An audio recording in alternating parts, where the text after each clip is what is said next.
Baik, kita lanjutkan. Assalamualaikum warahmatullahi wabarakatuh. Kita lanjutkan pembahasan kita tentang statistik data klinis dan case mix. Ini beberapa komponen dari case mix. Komponen yang berkaitan adalah dengan implementasi sistem case mix. Ada 4 komponen. Yang pertama adalah costing atau pembiayaan. Yang kedua adalah coding atau kode. Yang ketiga adalah clinical pathways ya, atau alur klinik, dan yang keempat teknologi dan informasi. Di sebelah kanan ini ada salah satu ilustrasinya. Jadi ada 4 komponen yang melingkupi dari case mix. Berikutnya adalah di antara keuntungan penerapan sistem case mix pada pelayanan kesehatan ada 5 minimal yang bisa diperoleh. Yang pertama adalah mendorong peningkatan mutu. Jadi mutu itu lebih meningkat, ada progresivitas peningkatan mutu, ada perbaikan mutu. Yang kedua adalah mendorong layanan berorientasi pasien. Jadi karena orientasi yang pasien menjadi utama, sehingga diharapkan rumah sakit menjadi rujukan oleh pasien dan dipilih oleh pasien untuk memberikan layanan bagi diri mereka. Nah, ini sebagai sarana publikasi, sarana promosi bagi pasien atau bagi rumah sakit. Ini adalah satu keuntungan yang bisa dipetik. Kemudian yang ketiga adalah mendorong efisiensi. Nah, dengan adanya case mix, kita atau rumah sakit atau pelayanan kesehatan, baik rumah sakit, puskesmas dan sebagainya, bisa melakukan efisiensi dalam hal biaya, efisiensi dalam hal tenaga, dan efisiensi dalam hal waktu. Ini yang kemudian bisa memberikan dampak positif terhadap manajemen di sebuah pelayanan kesehatan. Yang keempat adalah tidak memberikan reward terhadap provider yang melakukan overtreatment. Jadi melakukan semacam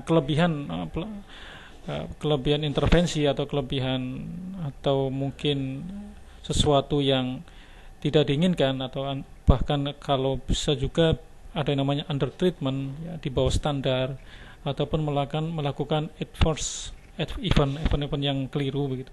Nah, ini tidak memberikan reward karena bisa dipantau dari case mix tadi. Yang kelima adalah mendorong untuk pelayanan tim. Jadi ada yang namanya koordinasi atau kerjasama antar provider, atau biasa disebut dengan lintas sektoral ya. Jadi ada kerjasama lintas sektoral, kerjasama beberapa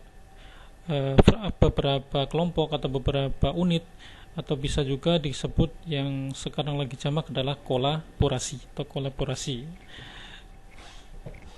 Yang selanjutnya beberapa variabel yang bisa diperoleh dari data rekam medis ada 14. Yang pertama identitas pasien, yang kedua tanggal masuk rumah sakit, ketiga tanggal keluar rumah sakit, lama hari rawat, kemudian tanggal lahir pasien, umur ketika masuk rumah sakit, umur dalam tahun, umur dalam hari ketika masuk rumah sakit, kemudian umur ketika hari ya ketika keluar dari rumah sakit, jenis kelamin, status keluar rumah sakit ya, outcome atau keluar karena paksa atau memang keluar karena sembuh.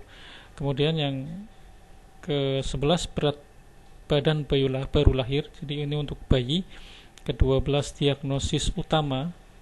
Ke-13 diagnosis sekunder atau komplikasi atau komorbiditas. Yang keempat adalah prosedur pembelahan utama. Nah, dasar-dasar pengelompokan biasanya menggunakan 2 item. Yang pertama ICD-10 dan ICD-9. Jadi menggunakan ICD-10 untuk diagnosis biasanya ada 14.500 kode, sementara untuk ICD-9 ini untuk prosedur tindakan ada 8.500 kode.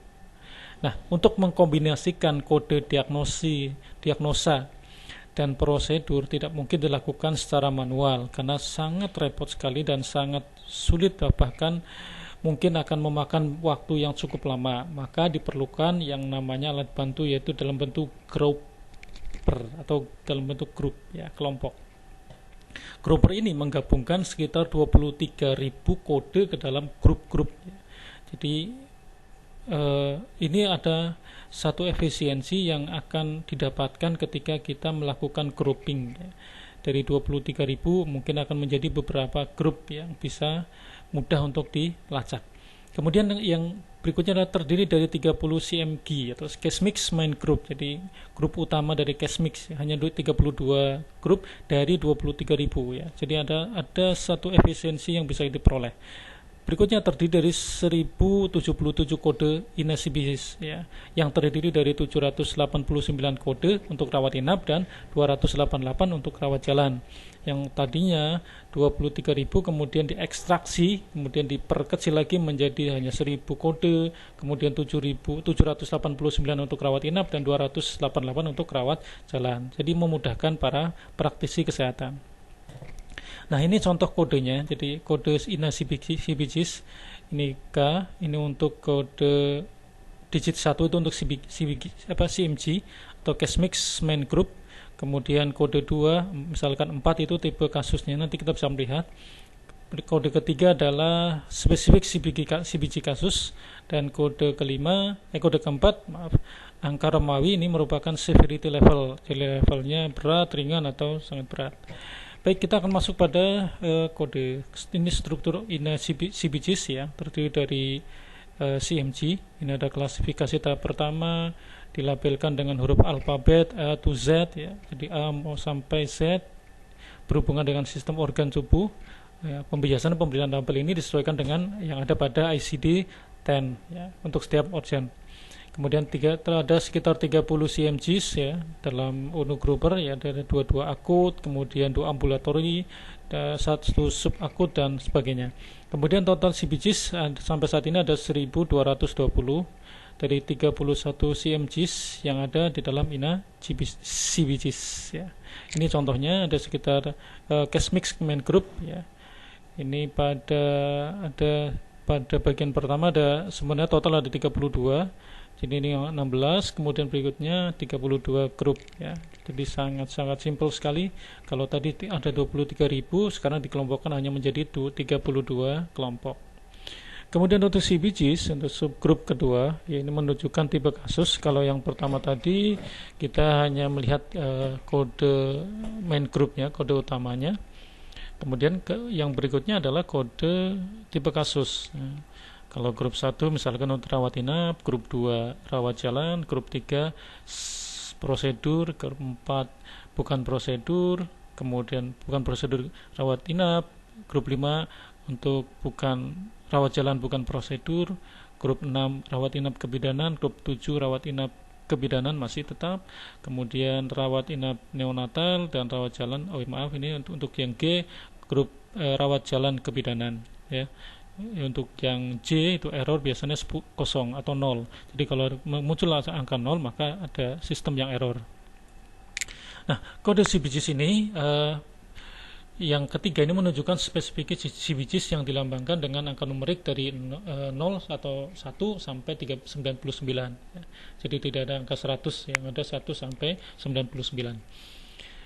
Berikutnya yang level yang kode keempat, yang tadi kode dalam bentuk angka Romawi adalah severity level atau tingkat severity itu kegawatan begitu ya. Ini menunjukkan tingkat keparahan kegawatan, menunjukkan tingkat keparahan kasus yang dipengaruhi adanya komorbid atau penyakit penyerta atau penyakit komplikasi ya, maupun komplikasi dalam masa perawatan. 0 itu untuk rawat jalan, 1 ringan atau tadi sudah dengan menggunakan Romawi ya. Ringan ini untuk rawat inap dengan tingkat keparahan 1 ya, tanpa komplikasi atau comorbidity. Kemudian kalau 2 itu sedang untuk rawat inap dengan tingkat keparahan 2 dengan mild komplikasi dan comorbidity. Sementara untuk level 3 ini berat untuk rawat inap dengan tingkat keparahan 3 dengan major komplikasi dan comorbidity. Nah, istilah ringan, sedang, berat menggambarkan tingkat keparahan atau severity level. Biasanya dipengaruhi oleh diagnosa atau diagnosis sekunder yang melihat dari komplikasi dan comorbidity. Nah, ini contoh INA CBGIS ya. Deskripsi INA CBGIS, ini rawat inap misalkan 1, strip 4, strip 10, strip 1, maka disimpulkan dengan infark miokard akut ringan. 1, strip 4, strip 10, strip 2 sedang, dan 3 berat gitu ya. Kemudian kalau rawat jalan misalkan simbolnya Ki, strip 5, strip 18, strip kosong. Ini konsultasi atau pemeriksaan lain-lain. Kalau misalkan Ki, strip 5, strip 35, strip kosong, ini infeksi akut dan sebagainya. Nah, kalau kita merujuk pada alur sistem inasi bicis di pelayanan kesehatan ya, pelayanan pembantu kesehatan, ada tingkat lanjut. Kita melihat dari data di sini, ada data pertama dari pasien ini akan dilakukan rekam medis, kita mendapatkan resume, dan kemudian kita masukkan dalam sistem informasi. Setelah itu dari resume ini, dari resume rekam medis, kemudian dituangkan dalam sistem informasi rekam medis, maka akan dilihat 20 data variabelnya. Nah, apakah data itu dalam bentuk informasi klinis? Biasanya dijabarkan dalam bentuk diagnosis, prosedur, kode ICD-10 dan ICD-9.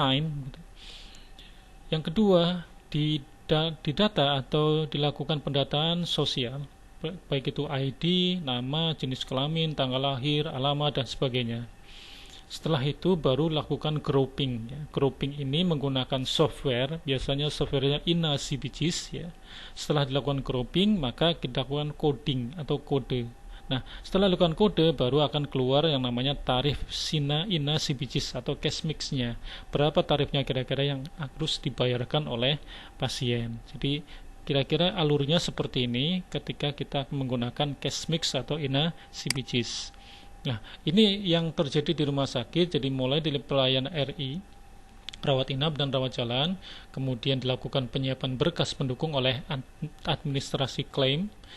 Selanjutnya menuju pada coding penyakit dan prosedur oleh coder unit rekam medis, dilakukan kode-kode untuk rekam medis, kemudian data di entry inasi online, kemudian oleh petugas rekam medis di entry. Setelah itu lakukan grouping oleh petugas rekam medis. Dari grouping ini kemudian muncul berkas klaim atau hasil grouping dikirim ke administrasi klaim. Nah, setelah itu ini biasanya berfungsi sebagai internal rumah sakit ya. Nah, setelah itu verifikator internal ya, ini atau bias petugas RM ini sebagai verifikator internal. Nah, setelah berkas ini klaim jadi, maka dilanjutkan dengan pengajuan klaim oleh verifikator independen. Nah, ini yang dinamakan dengan verifikator independen. Nah, setelah verifikator dilakukan pengajuan klaim, maka pengajuan klaim resmi bisa diajukan. Nah, ini alur dari inasi bicis. Nah, langkah-langkah grupnya bagaimana? Maka pertama adalah data pasien, kemudian dilakukan dengan case mix grouping. Setelah grup itu lakukan, yang ketiga adalah dilakukan tipe kasus ya, grouping beberapa tipe kasus. Kemudian setelah itu dipilah lagi dari severity level, tingkat keparahan, dan baru kemudian muncullah angka ajukan klaim ya. Nah, ini minimum data set for case mix, ada pasien particularly, ada identifier, kemudian age, gender, date of birth, birth weight gitu, kemudian admission particulars, jadi ada date of admission, tanggal pendaftaran dan sebagainya, date of discharge, length of stay ya, lama hari rawat, discharge disposition, kemudian ada clinical particulars, ada pre-simple diagnosis, kemudian secondary diagnosis dan sebagainya. Nah, ini data yang dibutuhkan minimal untuk case mix inasi bicis. Nah, ini variabel data dalam program inasi bicis ada nomor rekam medis, kemudian nama lengkap, jenis kelamin, tanggal lahir, model pembayaran, apakah out of pocket, keluar dari biaya sendiri atau mengajukan asuransi. Kemudian nomor peserta dan nomor SCP. Ini variabel data dalam jenis perawatan dan sebagainya tadi sudah disampaikan di awal. Mungkin itu yang bisa saya sampaikan dari statistik data klinis dan case mix. Terima kasih. Assalamualaikum warahmatullahi wabarakatuh.